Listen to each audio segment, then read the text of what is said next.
જામનગર શહેરમાં કોંગ્રેસ દ્વારા વોટ ચોરી વિરોધમાં સહી ઝુંબેશ શરૂ કરવામાં આવી। મિસ કોલ અભિયાનનો પ્રારંભ કરાયો।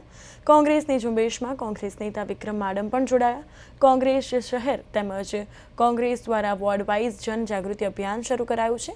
વોટ ચોરીના મુદ્દાને લઈને લોકો સુધી પહોંચવા માટે ઝુંબેશ શરૂ કરવામાં આવી।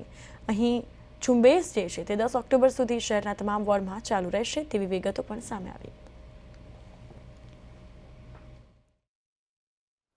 જામનગરનો નવાગામ કેડ એટલે વોર્ડ નંબર 4 એની અંદર વોટ ચોરીનો જે કાર્યક્રમ રાહુલ ગાંધીએ ગુજરાતમાં અને આખા દેશમાં આપ્યો છે ચલાવી રહ્યા છીએ।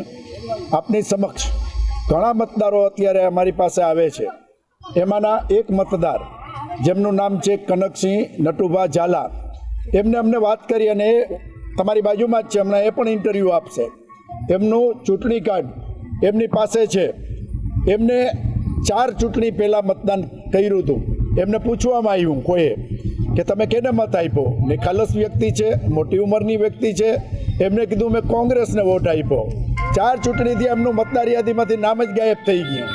વેલ પ્લાનિંગ આયોજન કરીને જે રીતે વોટ ચોરી કરવામાં આવે છે, ભારતના નાગરિકોનો અધિકાર જટવામાં આવે છે, એની વિરુદ્ધની ઝુંબેશ અમે સવારના 10 વાગ્યાથી અત્યારે લગભગ 11:15 વાગવા આવ્યા છે। અમે પ્રયત્ન કરી છીએ, લોકો બહુ વિશાળ સંખ્યામાં આવે છે, આપ જોઈ રહ્યા છો, અને લોકોને જાગૃત કરીએ છીએ કે મતદાર યાદીની અંદર તમારું નામ હોવું જોઈએ, તમારો મત